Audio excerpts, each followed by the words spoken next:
Welcome to Artists Supporting Artists. I'm Iz, an artist on a mission to speak to all kinds of people about their creative journey.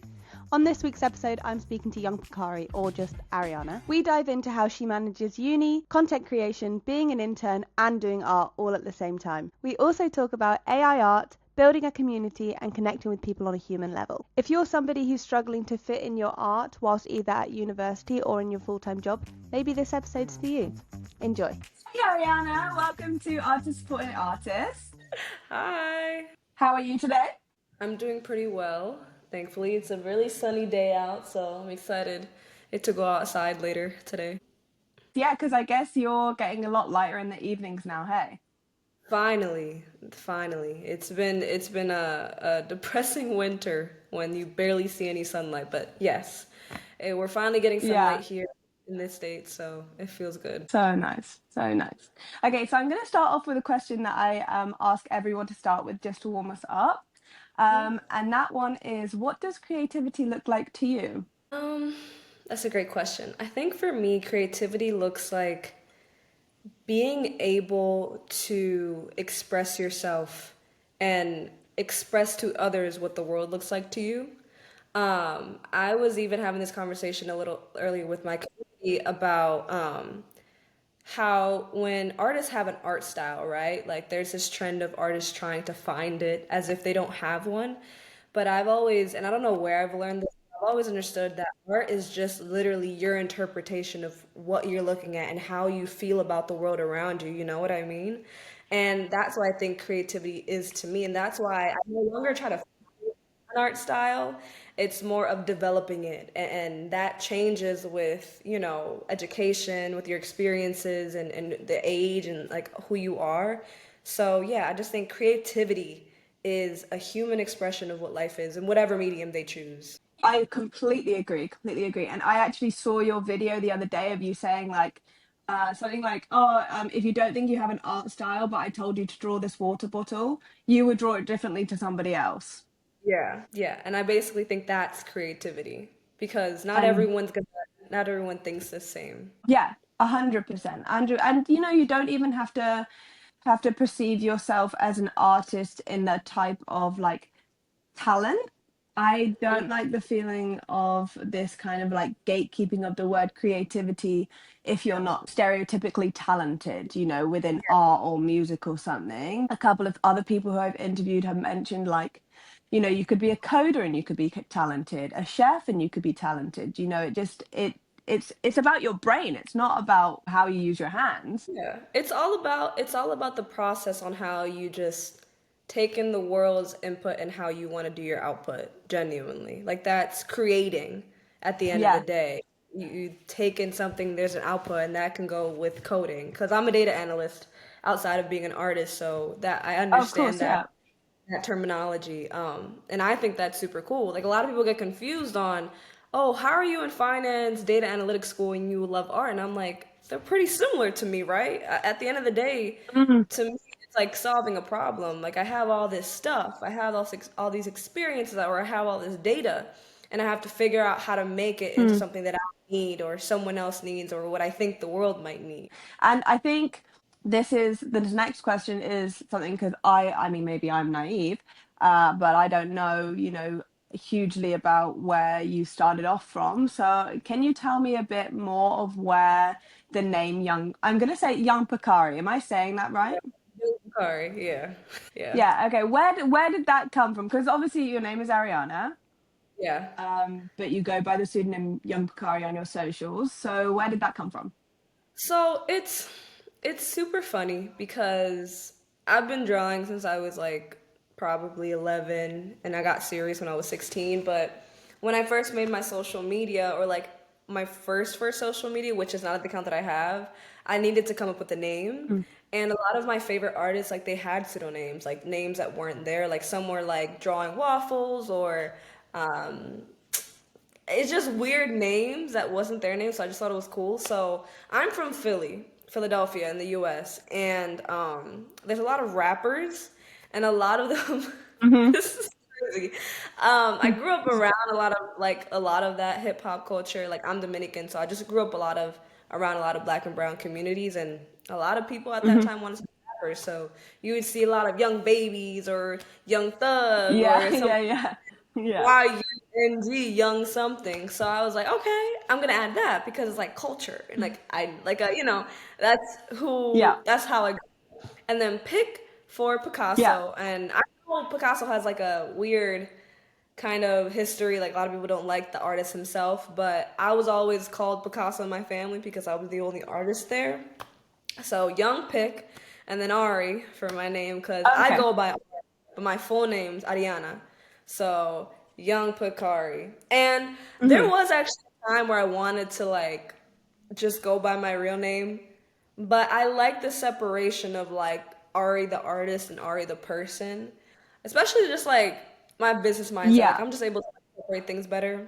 So I'm just gonna keep it. And it's Mm. funny when people don't know how to pronounce it because it's like that starts a conversation. I'm like, oh, it's actually Young Bakari, not Young, I don't know, Capri Sun. Some Pickery. people have the craziest names. So yeah, That's funny. Yeah, because my full name is Isabel, and my entire life I've gone by Izzy. But a lot of people close to me have always called me Iz. It's a term when people call me Iz, it's like I find it a very much a term of endearment. And when I was making my art page, I kind of didn't just want to be Izzy again, because like you do kind of feel like a different person when you're creating. Like there's yeah, definitely two sides to or well, a few sides to other people, like each person. And I was just like, I'm just gonna go by Iz because I love to be called Iz anyway, and just being able to take that next step, like, okay, this is something that I'm taking seriously because I put a new name to it. yeah, yeah. I totally agree with you with that. Yeah. With obviously, you have a huge social following. How much is it up to now? Oh, on Instagram, I think we're at 173, and on TikTok, I Hmm. think 125-ish, something like that. Yeah, which So is amazing. exciting. So you're almost hitting that 200 mark. Yes, I'm very excited for that. Gonna Yeah, be I have a lot of. crazy. So, and obviously, you say you're doing, you're an intern, you do data analytics, and you're at uni. We've spoken about that before. So, how do you balance it all? Being, I feel like me, I don't, my followers is like a speck in your ocean, and I struggle. How do Yeah. you do it? You know what? I think is because of how I grew up. I come from a single parent household, an immigrant mother, and like I always, I guess I just have this itch of like always saying yes to different opportunities and trying my best. And it's something that it's always like a learning curve, of what do I have to prioritize at this time in my life. But I think what helps is understanding what seasons of life. I think of life like in quarters or in seasons. Hmm. Like this is the season where I'm focusing on this, or this is gonna be the quarter where I'm focusing on that. Because I feel like you can't do it. I'm learning more the older I get. You can't do everything, and there's always gonna be something that's going to get less attention. So like probably from like the first like 8 months, like last 8 months, I've been really focusing on social media, which has been amazing. But now, since Hmm. I'm kind of approaching my finals in school, I've been wanting to just prioritize school a little bit more. And these are conversations you have to have with yourself. And also Mm. with the people that you're responsible for. Like I told you, like I have a full-time job out like during school. I'm an intern for this for Sephora as a data analyst. And I have to make sure that the things that I do there are done before anything else because that's my main job.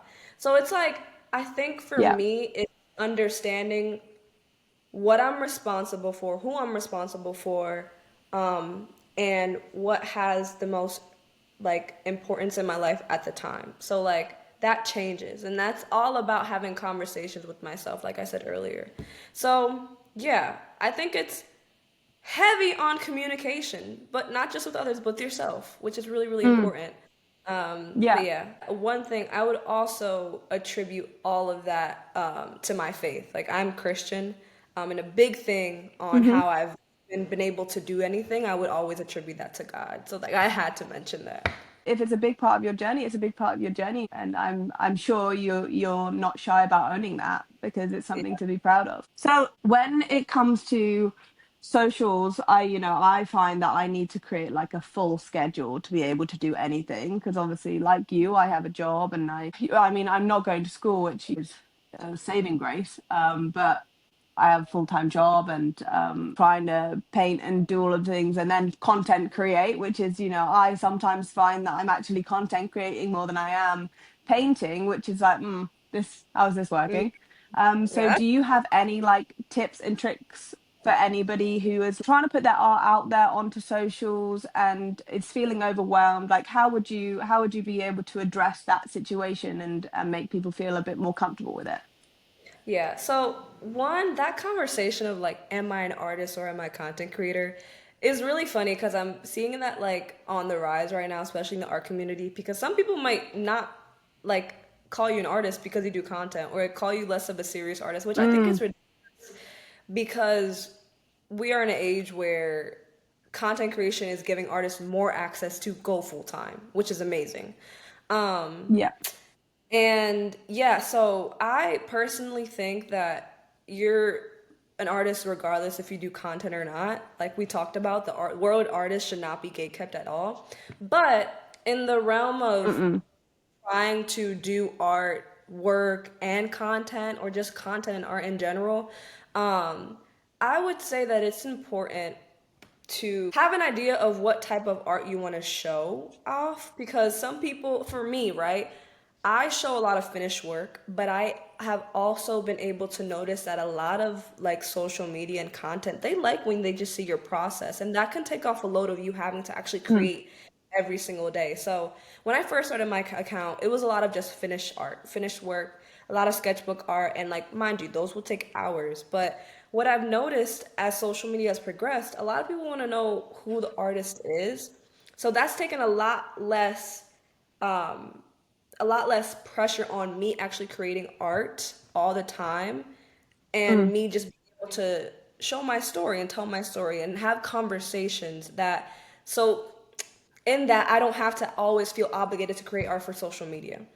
And a big thing as well is creating art outside of social media. Because I know that sometimes I get this thing like, oh, I have to create for social. No, like, you have to create for you first. So there's like a bunch of Mm-hmm. drawings that I have that I don't post. Like, I force myself not to post because those are mine. And I feel like that's really healthy when you are in content creation, because everything for you feels like content. Everything. But not everything has to be. Like, you have to have Mm. that balance and discipline with yourself on like, what am I going to post and what am I not? So, like recently, I've been posting less. I've been still posting about art. I want to be known in content creation and being as a content creator and an artist who inspires others to be more creative in any facet of their life. And that's helped me a lot grow my community, but also not put so much pressure on my art. Like, I've actually felt like I've made the best art because I actually give myself time instead of just like trying to produce, output, output, Mm. output. Like, you don't have to do that anymore.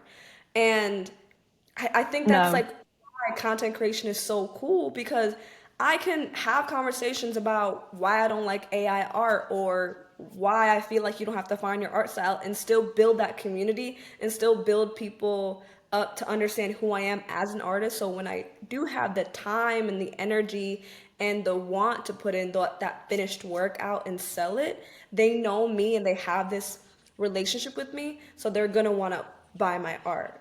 Again, like I feel like that whole system Yeah. of understanding that you don't need to post finished works, beautiful works all the time, and still be able to build that customer base, or that community base, so you can sell your art, I think is really cool. That's why whoever says content creation isn't good for artists, like, Yeah. I think is kind of late to the game or something. Yeah, we have the ability more now than ever to make it. Yeah. Like, there's this whole narrative of like the starving artist that may have been true in like the 70s and 80s, where people were just kind of like trying to get into galleries and trying to get scholarships into art schools and stuff like this, and learning from the masters and learning from the greats. And then you have people break off, and then that's who we know about. And then you think, oh, well, actually, we only know of like 3 or 4 big artists from the past like 20, 30 years. How am I ever going to make it? And I think that's the beauty of content creating, is that you're bringing people into your homes and showing them like, I have something to show you.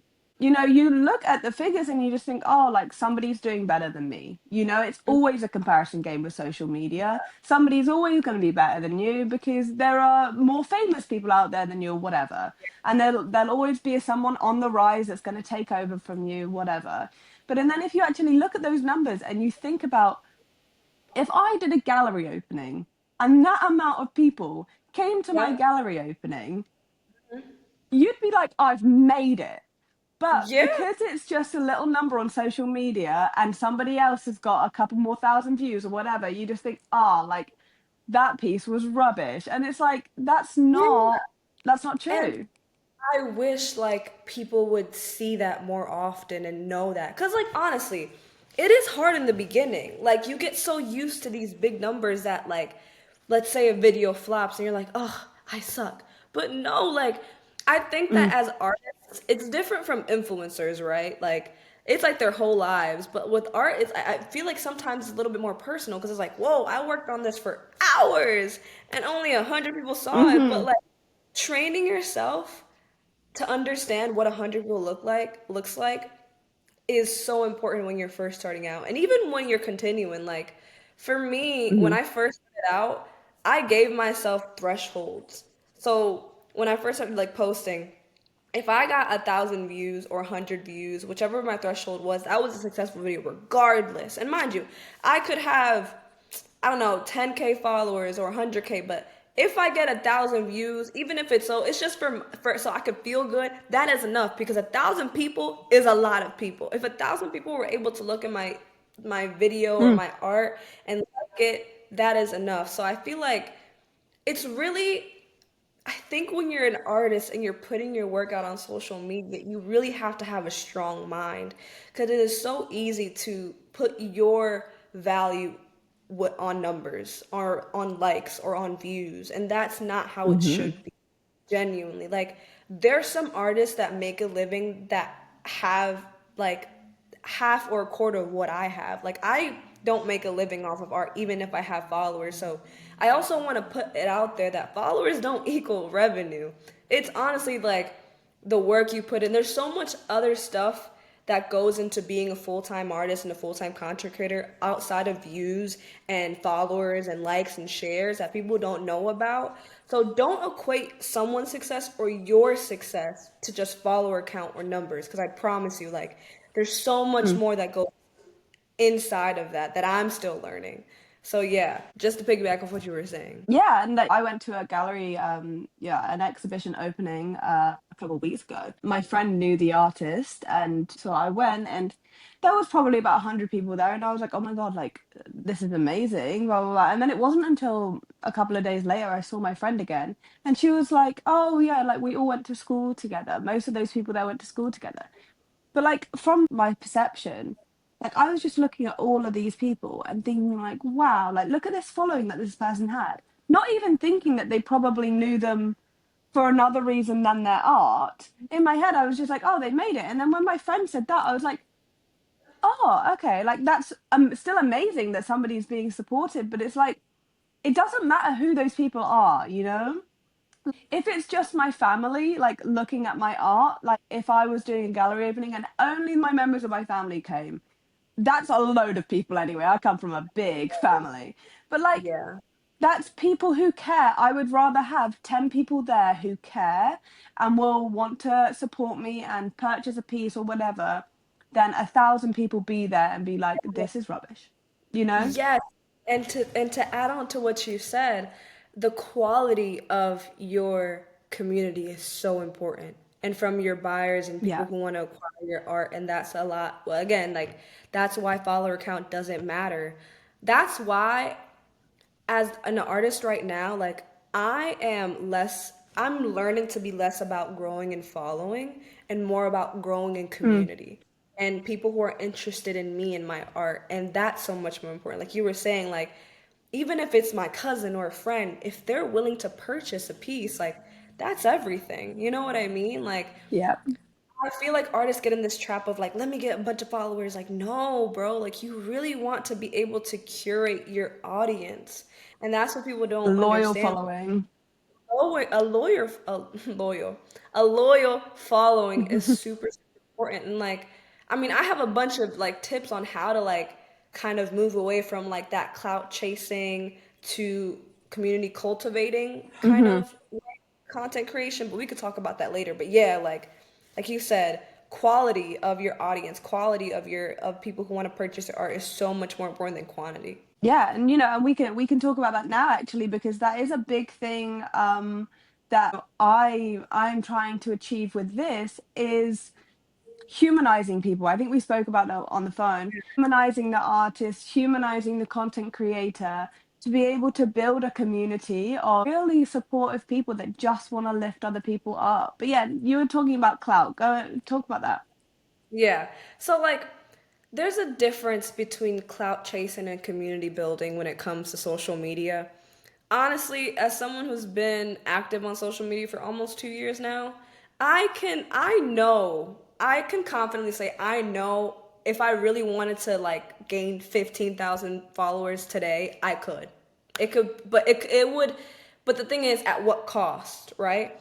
I could Hmm. do some rage baity thing, trying to get people mad, right? That's always really good. Or I could, I don't know, exploit some part of myself for people to start following me, right? But who is actually going to start following me? What type of quality of people am I going to attract if I do that type Hmm. of content, right? So when you're thinking about community building, we have to understand like what's happening in the world right now. So think about it. Right now, everything is Hmm. being digitized. Like AI, people are talking to each other less. People want to be able to connect with human beings. Like that's going to be one of the biggest assets in the next 20 years. And when it comes to the art world or content creation world, people want to feel like they know you. And that could be a scary thing if people are introverted. Like you Hmm. don't want to tell your SS number or like your address or something like that. But it's about showing up for them and serving. And that's kind of been my motto Mm. ever since. So when I think about posting, I always try to remember it's never going to be about me. Every person that sees my post, Mm. they do not care about me yet, right? Think about yourself as a consumer. What makes you stop? It might be a cool video that like shows something, or it might be, oh, I've seen this familiar face. I like how they make me feel. I like the things that I learned from them. I like how they speak. Like I feel like this connection with them, right? So you want to try to do that with the audience that you want. Mhm. And before you even try to do that, you have to understand what type of audience do I want. So, like for example, my art is very colorful. It's probably, but I want my art buyers or my community to be people around my age, a little bit older, and people who are really big art enthusiasts or artists themselves who are willing to buy, and collectors as well, right? So when I make those ideas of who I want to attract, I try to think of what type of problems can I solve for them. Are they like in need of like a big sister, art sister who has the tips, or is a collector in need of someone who has like a fresh outlook and colorful paintings or portraiture? Like I'm always posting to serve someone else and never for myself. Yeah, sometimes you can like, and that sounds weird because it's like, oh, am I doing Mhm. it for them? No, like at the end of the day, like I want to build a community of people who could depend on me, people who feel like, oh, I'm having a bad day, I'm gonna go watch Ari's Mhm. video. I need some help, I'm gonna go watch Ari's video. Or I want some good Mhm. art, I'm gonna go buy Ari's, you know? So like with more actionable Yeah. steps for this, I would genuinely make a list of the type of people that you want to attract. Think about the problems that they might have and think about Mhm. what types of solutions and what types of videos. So it doesn't have to be like how to's. It could be literally like entertainment or look at these coffee shops I went to because I want to have a community of really trendy, fresh young people. So like I'm gonna go to coffee shops. Like think about like that, and you Mhm. could think about so many content ideas with just doing that, and that's how you build a community of who you want to build. You know what I mean? So I hope that all made Mhm. sense. It's so much more with Yeah, that, no, it but did 100%. Yeah, it's definitely kind of having integrity from the beginning, you yeah. know, and making sure that you stay honest with yourself, and you need to hold yourself to account and think, what do I value? What do I Mm-hmm. want from other people, and how do I want other people to perceive and respect me? Yeah. Because I know plenty of people who are content creators and they show more of their skin or they do other things, and they're empowered, and that's great, and that makes them feel good. Art for us is the thing that makes us feel good. As long as you're staying true to what's empowering you rather than making it for other people, then I think that's always the way to go. And I think that's how a lot of burnout and social media crashing and stuff happens, is because people look around one day and they look at their page and they look at the kind of interactions that they're having with people, and they're like, where have I gone? Yeah. They just think this the the people that I because basically you're inviting people into your home. You know, the Mm-hmm. second that you open your phone, they're in your house. And it's like, Yeah. would I invite this person over for dinner, and would I think that they would respect me and they would appreciate me and support me? If not, then like you need to What start thinking, okay, how am I portraying myself? Yeah. And it's also like I love that you said that you have to be yourself. Because yes, like some people, everyone's different. Like maybe someone would want to dress whatever way they want to dress or do whatever they want to do because that's them. Like holding integrity, that's so important. And I think that the biggest thing is like you are what you attract, you know?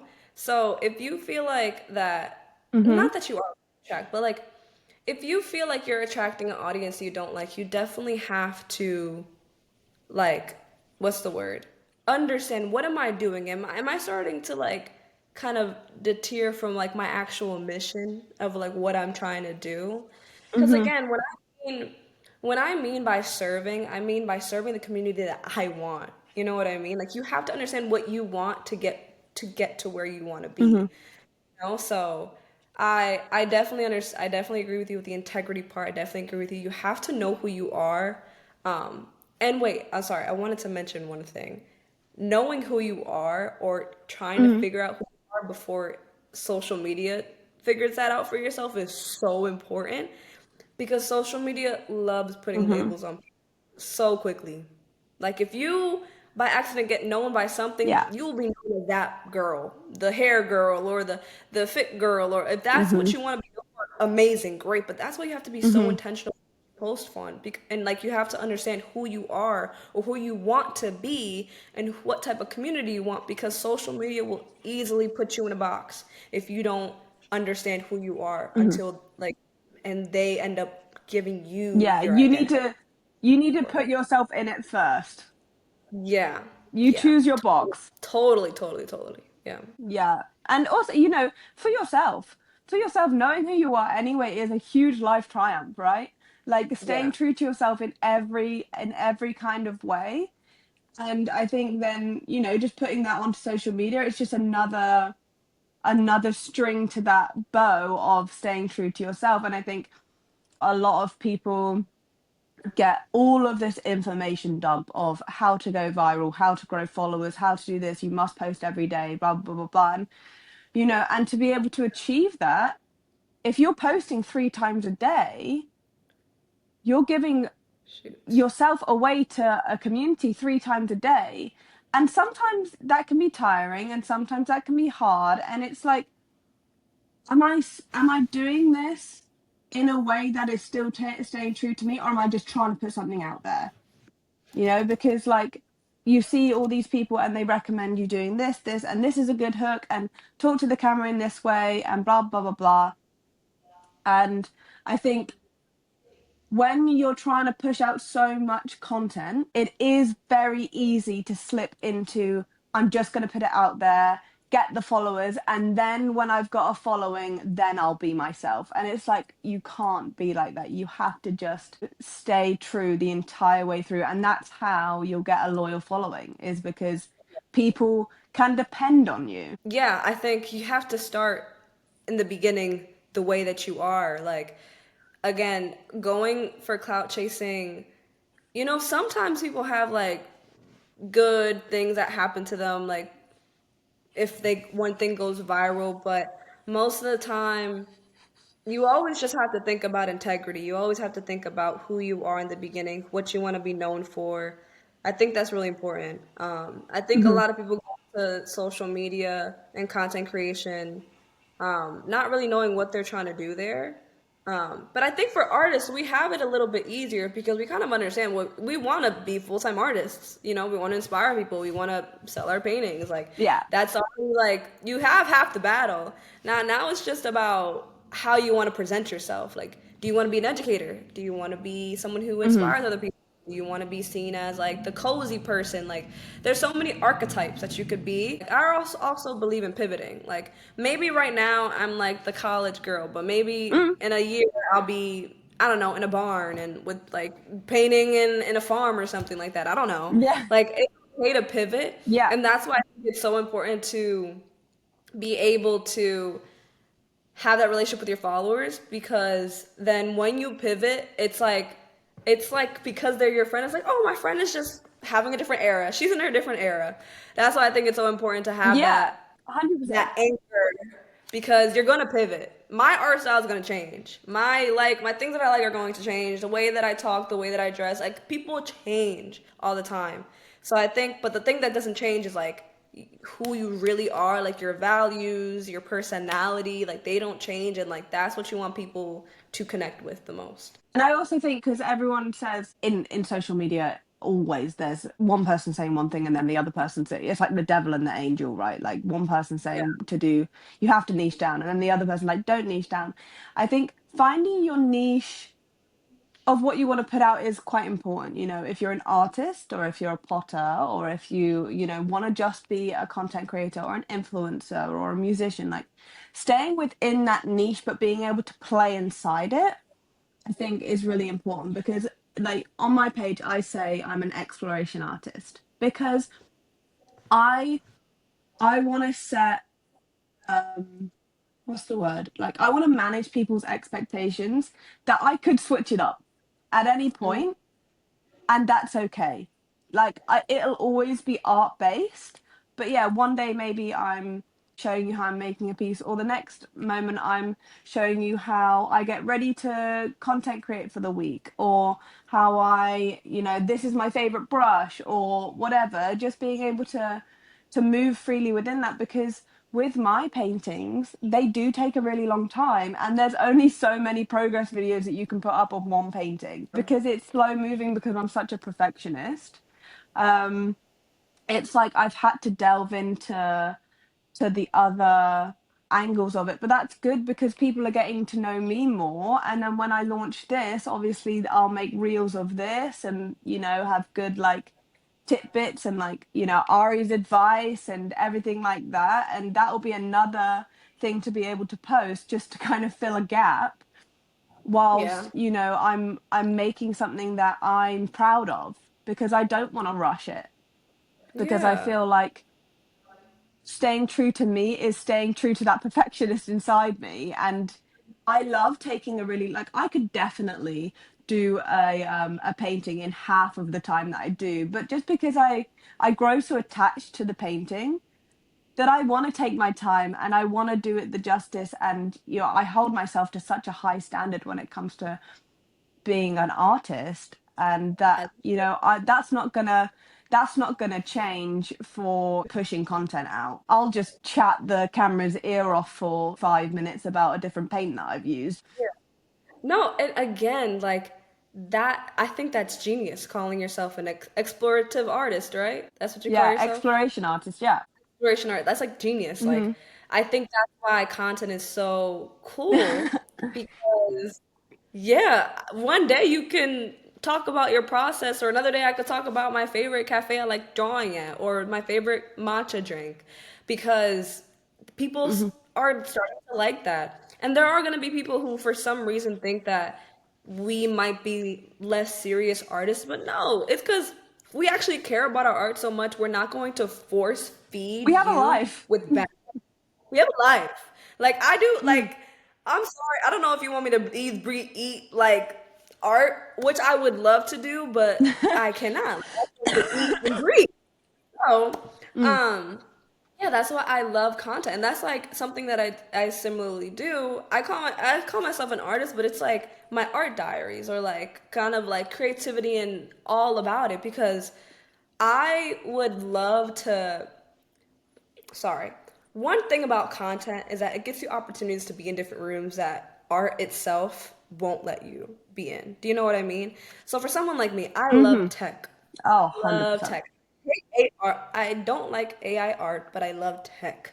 And like I miss when like the VR Mhm. art was kind of going really crazy or like there was this really cool spray paint can where it would like digitally spray paints, like stuff like that. Like Mhm. I would love to be more of an advocate in art in different spaces and that's what content creation allows people to do.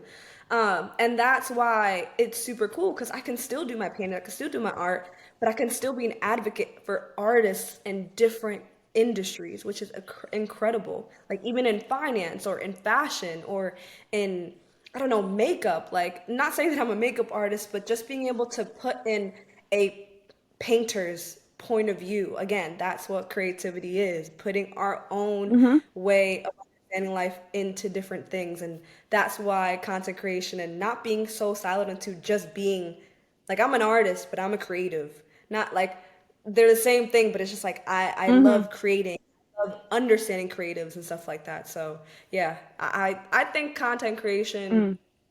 if you like that, it's not for everyone, but if you enjoy it, I think it's the coolest thing ever. Yeah, and I'd like to touch on what you were saying about, AI art because that is an entirely different conversation. Yeah. Speaking to you because obviously you are a bit of a techie and you do like that.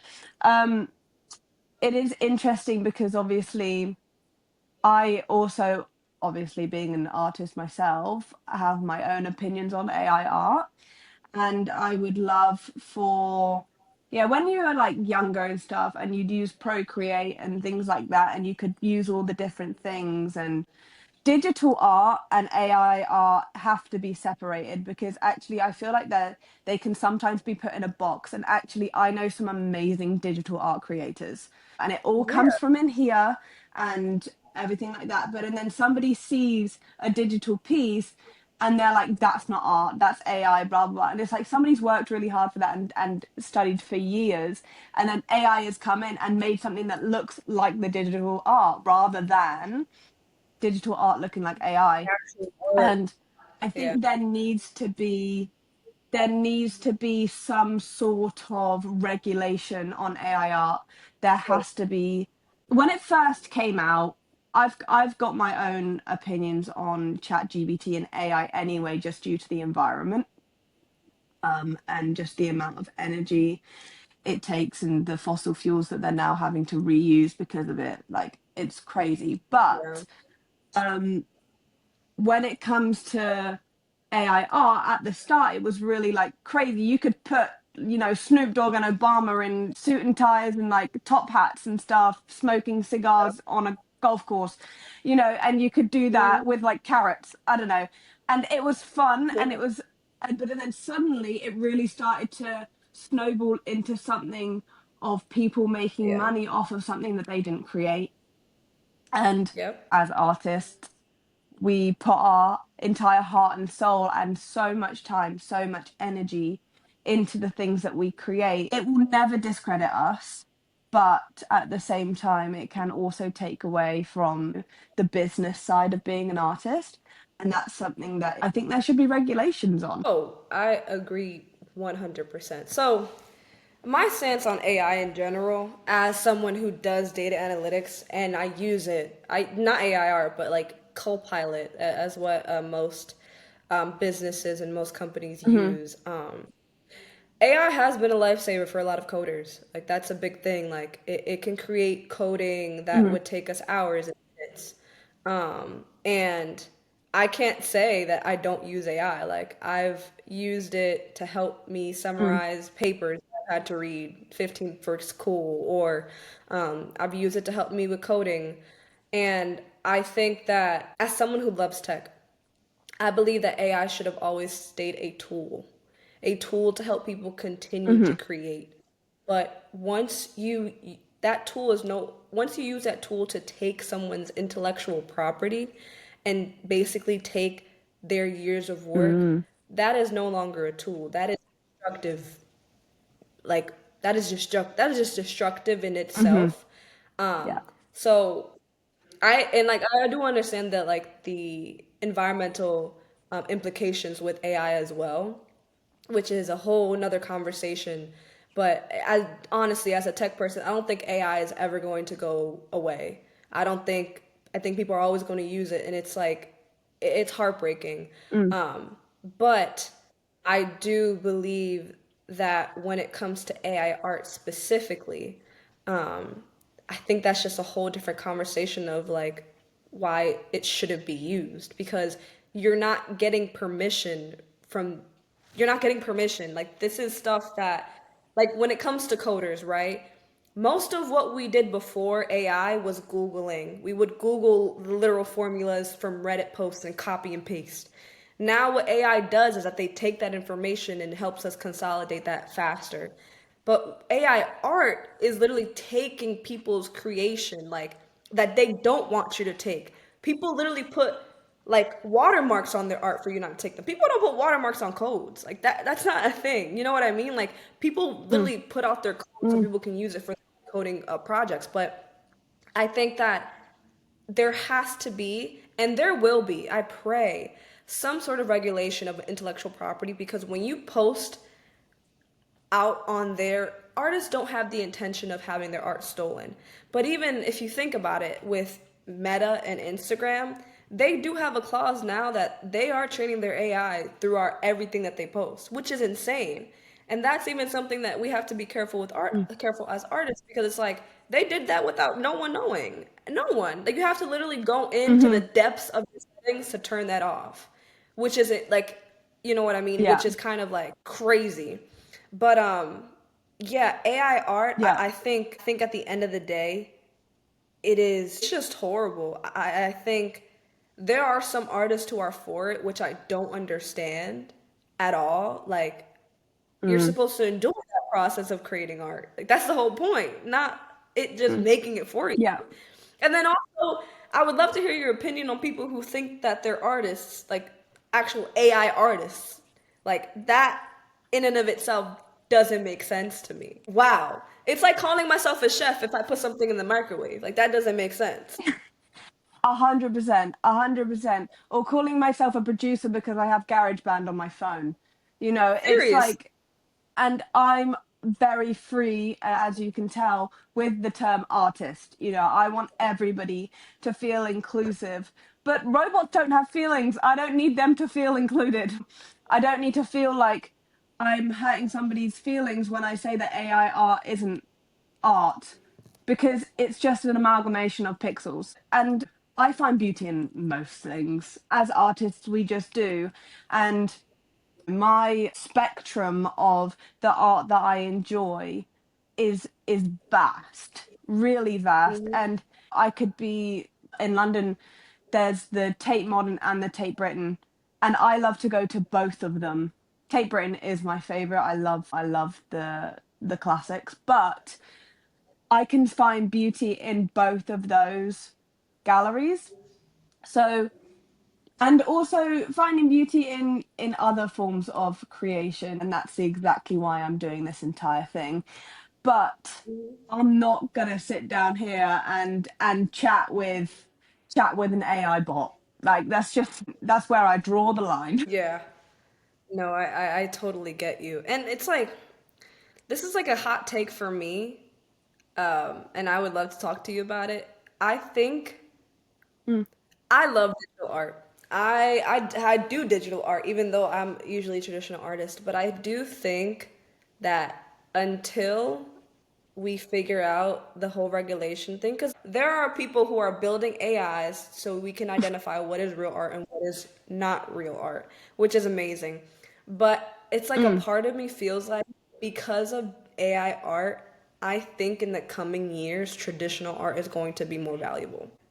I think Yeah. they're not valuable as in like value, like it's valuable. Like I think both are, I'm talking about like price wise and like finding that. I think everyone's running to AI art, even in businesses. And I think that digital artists should maybe not stop their digital art. I don't want to say that. I'm just saying, like, just protect yourself and understand that traditional art might be a way, might be Hmm. something that you might go back to it just a little bit, just in case that people really just go straight to AI art for everything. I just think that's really important right now because we don't know what's happening. But like, Yeah, if I have younger artists that are coming 100%. to me, I'm like, hone into your traditional art skills because even for me, digital art is difficult because I don't really do it as Hmm. much. But I can only imagine for the opposite. People find traditional art Hmm. difficult once they've been doing digital art for so long, um, which they're both very important. But I'm just saying Yeah. that's like a hot take that I've always wanted to say because I feel like it might Yeah, happen, for but I sure. hope it does. Yeah. Well, like I follow this artist and I love her. She's called B Fernandez. I'm not sure whether you know her or not, but she does digital art and traditional art, and she just makes the exact same paintings, just one on a canvas and one on her iPad, or she does a similar one. And because she has that style, you can point out, and I could literally see any digital art and I'd know that was her.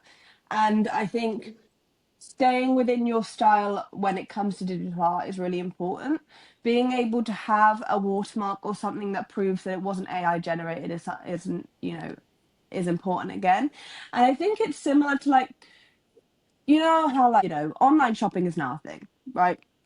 And everybody Yeah. online shops. And then you find yourself going out and actually shopping and you realize, oh, I really love coming out shopping. It's that kind of Yeah. thing of like the internet isn't always better. And everybody does their fair share of internet shopping. I'm not a huge internet shopper, but like when I go out and I go shopping, I'm like, this is so nice. I've found something that I may not have thought of before. And it's the exact same thing with AI art and real art. Like, can you imagine like walking into like you'd never be able to walk into a gallery of AI art because it would just be so predictable. Whereas if you go Yeah. into a gallery and there are like six different artists in residence there, and you'll find something that you never thought that you would find because the algorithm knows what you like, so it's not gonna waver you from that. it Yeah. it gives you no breathing room, it gives you no growing room really, because it knows what you like, so it's going to keep pushing it because it knows that that's where your engagement's at, but it doesn't give you that space to grow. That's very true. No, I honestly never thought of it like that. Like that's a great analogy. I think that's super true. That's why I feel like art, in-person art, and seeing like going to galleries, I feel like it's one of the most valuable things artists can do because like again, like the algorithm's always gonna show you things that make you feel comfortable, but going into the real world is gonna show you things that you've never really Mm-hmm. thought of because everyone thinks so differently. So I think that was a good analogy. Thank you. Okay, so back to the real world. What would you say is something within your art that you struggle with? I struggle with a lot. That's the thing that I love about art. Like, there's always room for improvement. I think that right now I am in a comfortable place, and I don't like that. I want to do things that make me feel uncomfortable. And a part of it is because of where I am, like literally geographically. Like I live in a very small apartment with my partner. And I dream of making big, Mhm. messy, colorful portrait paintings and big scenes like but I genuinely don't have the space or the ventilation because I would love to use oils, but I don't want to die of toxicity. Yeah. Um, so I think that I'm someone that always says like don't let your environment limit you, but like I have to be realistic as well. Like I can't just set up a whole big painting in the middle of my very small shoebox apartment. But hopefully next year I'll have my own room. Because like my setup is like literally my living room. I don't have my own room. I don't have like that's all I have. But I'm hoping that next year that will change so I can start like getting out my comfort zone. But I think that's what's difficult. Like Mm. um, getting out my comfort zone. Like I'm very comfortable with portraits, Yeah. but I would love one thing about me is I love artists that can tell a story. through their art, like landscape or like just stories, and like you could see multiple Hmm. people. Like, I don't know how to explain it. It's just a type of art that I've always wanted to make.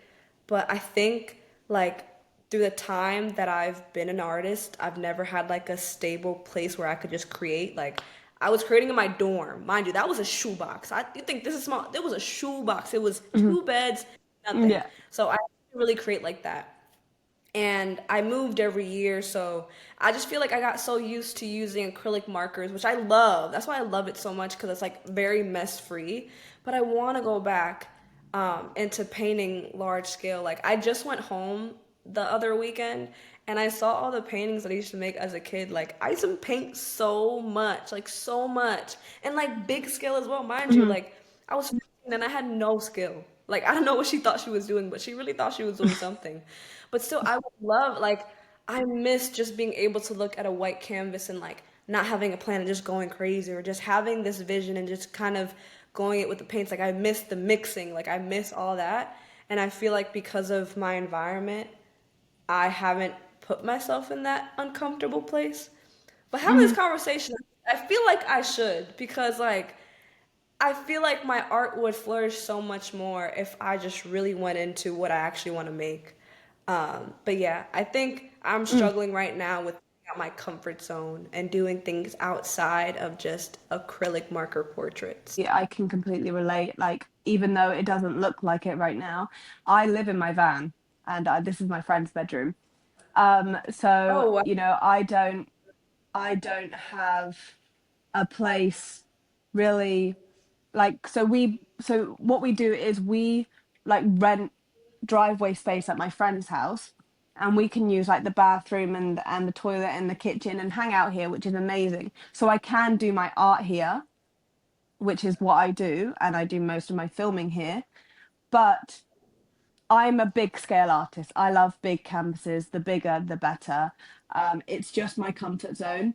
So actually, currently, I'm out of my comfort zone technically, but now I've had to kind of scale down to an acrylic book that I can maneuver and I can carry around. I can put in my van.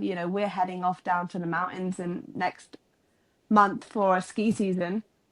So like I can't have all of these canvases because I've got nowhere to put them because our roof box on our van isn't big enough, and otherwise we'd Yeah. be literally be sleeping with them. So I completely get the lack of space predicament. I'm in a Yeah. very similar situation, and I just feel lucky that I can paint here, and we'll be going off because we're driving down to the snow. We're taking like 2 weeks to do that, so I will Exciting. be painting on the road, so that's going to be really interesting. um and I have all of the facilities. Our van is fully converted, so like I will be able to like sit down and paint and stuff. And we're in Aussie, so hopefully it'll be nice and warm. I can paint outside, blah blah blah blah. So yeah, I completely get what you mean when you kind of feel like you're still creating, and that's amazing, but there's just that nagging feeling of I want to be doing something a little bit different. Yeah, yeah. And that's, oh, wait, first of all, I can't wait to see like all the reels and content you'll make in the mountains. That sounds amazing. Um, but yeah, I totally get you. I think that I really, I really want to push myself. And I think it comes from a place of, I have a feeling that I want to be known for more. Like, I would love to be known. I would love my art to be really known out there into my community. And I feel like right now, it's very, to me, feels stagnant. Like, I know I want more. Um, and this conversation is motivating me just to do it, even if it's not perfect, because it's like, it's so frustrating. Like, you know that Yeah, feeling, it's like good. you have something to do something so crazy, so amazing, and something that I would love to see on people's walls and in the museum and the gallery. But it's, you're just kind of nervous or scared or make excuses. So yeah. I think back, and whenever I go home, all of my art is everywhere in my house at, at home, and it's just crazy to see all of the different stuff that I just threw at it when I felt more of that freedom, because I studied art at school. So I've been able to have a huge array of different styles, you know, portraits, landscapes, and then textured art, blah, blah, blah. All of that stuff is, you know, showcased at my mum and dad's house. And it's just so different to what I'm making now. But I think that is so beautiful because, you know, you're saying landscapes and stuff is something out of your comfort zone. What I am making right now, even though it's on a smaller scale, is still quite out of my comfort zone. It's hyperrealism slightly, which, you know, is still within my parameters of not having a full panic attack. But, you know, it's more colorful, it brings more emotion, I'd like to think. And I think when I look at that compared to some of my other stuff, I miss doing that, but I also am like, I have to surrender to the journey, you know? Yeah. No, I totally get you. So we have spoken about your struggle. What would you say your biggest creative triumph has been? I think colors. I'm someone who I love just. I think I have a really good understanding of value and value colors and being able to make portraits with very untraditional colors. I think I love that. And a lot of the artists that Hmm. I love, they do that as well. Like instead of using traditional skin colors, like you're still able to allude to like someone's rich skin color through different colors, like using a vibrant red or green or Hmm. blue. I love that. I love that so much because it's like Mm. I don't know. Not that I find skin color boring. I think it's important. Um, but I just love kind of finding someone's, I don't want to say aura, but it's like what color they make me feel and being able to put that in their portrait. And I think that's super cool. Like the fact that I'm able to look at a black and white photo and add color to that and it still look the way it's supposed to look. Because I really have a good value of like a good understanding of value and color theory. And like I've studied that. Like I love Mhm. studying that. Like that's my favorite thing. And that's what I want to do with like other mediums outside of portraits because I know value, I know color. Once you know value and color, you can genuinely put any color down anywhere, which is awesome. Mm. Yeah. So we are now on to our quick fire portion. So, Okay, first question, excited. your go-to pen brand. Pen brand. Oh my gosh. Pen. Bix. Yeah, Bix. And acrylic pens, what would you say? Ardex all the way. Ardex. A Yeah. lot of people have backlash on them, but like they've done justice for me. And what's your go-to social media if you had to pick one? Whew. YouTube. All the way YouTube. Last one, what do we expect to see next from you? Oh, I actually have some really good news coming up I can't talk about yet. But expect Ari to definitely start going outside of her comfort zone. I just got this really cool partnership with this really cool company. And they're basically going to help me a lot with my creative journey. So just get ready for more art and just a lot more creativity in Ari's life. So exciting. Thank you so much. I've so enjoyed this. I just feel like we've just covered the world of Yeah. art and content creation. We just put the world to rights. And I thank you so much. I hope you were saying that this conversation was inspiring you. And obviously that is a big part of it as well, inspiring others, but also inspiring the people who are talking. So I really appreciate your time. Thank you so much. Thank you for having me. It was a wonderful conversation, genuinely. And I hope we can help artists through our conversation today. Me too. Thank you so much. Thank you. Another huge thanks again to Arianna for being on the show. It's so great to get to know the person behind the art and the content creation. A reminder that Artists Supporting Artists comes out every Tuesday, so make sure that you like, subscribe, and hit that notification button so you don't miss an episode. Thank you, love you, bye!